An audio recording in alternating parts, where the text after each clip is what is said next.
Thank you so much অবিরদা, happy new year. যাকে আসার জন্য রিকোয়েস্ট করছি প্রতীক দত্তা। ইয়েস, তার সাথে আমাদের one and only heroine Shruti Das. Please welcome. একটু হাততালি আর চিয়ার আপ না হলে শ্রুতি আসবে কেন? হিরোইন বলে কথা। Thank you.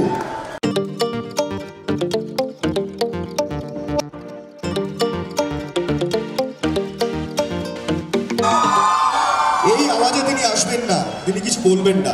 এবার যাওয়া যাক আমির চ্যাটার্জি। থ্যাংক ইউ সকলকে, হ্যাপি নিউ ইয়ার। নতুন বছরের আজকে দ্বিতীয় দিন। আমাদের গোটা টিম মানে শ্রী স্বপন কুমারের বাদামি হায়নার কবলে এবং হইচই স্টুডিওসের প্রত্যেকের তরফ থেকে এখানে আমার মিডিয়ার বন্ধুবান্ধব যারা আছেন এবং বাকি আমাদের দর্শকরা যারা আছেন, যারা ওপরে যেখানে সকলে আছেন, সবাইকে নতুন বছরের অনেক শুভেচ্ছা, হ্যাপি নিউ ইয়ার। আমার মনে হয় আমার খুব বেশি কথা বলা এখানে প্রয়োজন নেই। যা বলার আমরা চেষ্টা করেছি সিনেমার মাধ্যমে বলার, আর যেটুকু দেবালয়, প্রতীক, অমিত, শ্রুতি ওরা যেটা বললো এবং আমরাও বিভিন্ন ইন্টারভিউ বা প্রমোশনে যেটা বলছি, হ্যাঁ এটা ঘটনা যে স্বপন কুমার এবং দীপক চ্যাটার্জির এই পৃথিবীটা একসময় অত্যন্ত জনপ্রিয় ছিল, কিন্তু যে কোনো কারণেই হোক এখন পপুলার কালচারে সেভাবে চর্চা করা হয় না। সেটা কেন এবং কি কারণে চর্চা করা হয় না সেটা আমরা একটা কারণ খোঁজার চেষ্টা করেছি আমাদের সিনেমায়।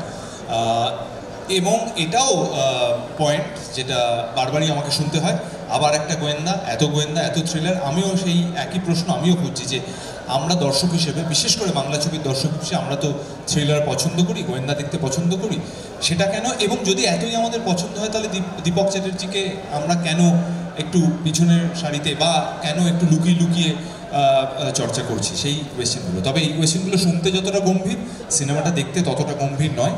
আমরা চেষ্টা করেছি, বিশেষ করে দেবালয় এবং দেবালয়ের গোটা টিম, তারা চেষ্টা করেছে যে সচরাচর যেরকম দৃশ্য বা যেরকম সিনেমা বাংলা চলচ্চিত্রে দেখা যায় তার থেকে একটু অন্যরকম করতে। সেটা আদৌ আমরা পেরেছি কিনা সেটা আপনারা বলবেন। 12ই জানুয়ারি ছবি রিলিজ করছে। আজকে ট্রেলার ইতিমধ্যেই সোশ্যাল মিডিয়ায় এসে গেছে, তবে আমার মনে হয় আমরা এখানেও ট্রেলারটা দেখবো। এক্স্যাক্টলি। তো আমার মনে হয় নতুন বছরে আমরা এটাও বলতে পারি যে আমরা একটু কথা কম কাজ বেশি, মানে আমরা ট্রেলারগুলোই দেখি, যা বলার আমরা তো ছবিতেই বলবো। তাছাড়া আমার মিডিয়ার বন্ধুবান্ধব যারা আছেন তারা কোয়েশ্চেন যা আছে সেটা আমি উত্তর দেবই। আপনারা খুব ভালো থাকুন। না, আমাদের রিকোয়েস্ট যে বাংলা ছবি যখন চলবে সামনে বসলেই হবে, বাংলা ছবি বসে দেখুন। হ্যাঁ, সেটা যেভাবে খুশি দর্শক দেখুন।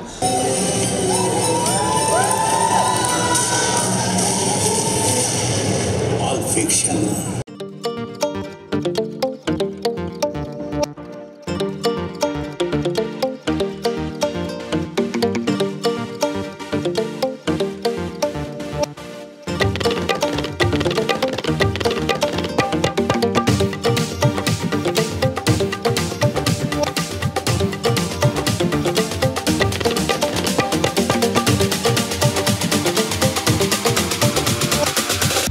আমার চরিত্রের নাম তাশি। তাকে অনেক রকমের রূপে দেখা যাবে।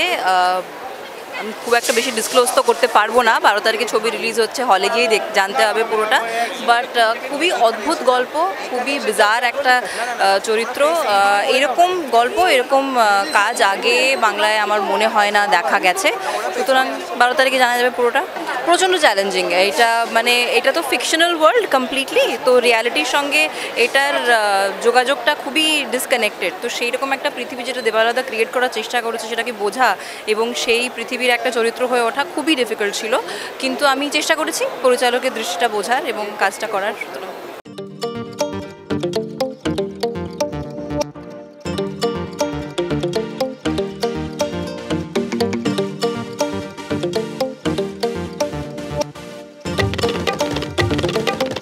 কীভাবে আলাদা করেছি সেটা বলা খুব মুশকিল, কারণ সেটা আমি বলতে চাইও না। এগুলো যে কোনো অভিনেতার সিক্রেট থাকে।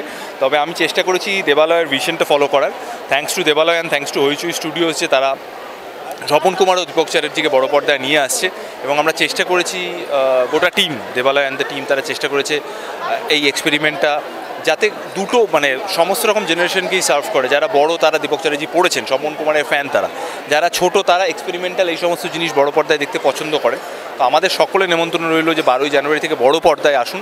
আপনাদের কেমন লাগলো সেটা আমাদের জানান, আমরা আমাদের তরফ থেকে চেষ্টা করেছি। তবে হ্যাঁ, বাঙালি তো গোয়েন্দা ভালোবাসে, বাঙালি থ্রিলারও ভালোবাসে, সিনেমা থ্রিলার সিনেমা দেখতেও পছন্দ করে। তাহলে কোয়েশ্চেনটা হলো যে এত পপুলার দীপক চ্যাটার্জি, এত পপুলার স্বপন কুমার, তাদের আমরা পপুলার কালচারে কেন খুঁজে পাই না, এবং হঠাৎ আজকে দীপক চ্যাটার্জি খোঁজ পড়লই বা কেন, সেটার উত্তরগুলো মনে হয় 12ই জানুয়ারি থেকে বড় পর্দায় পাওয়া যাবে।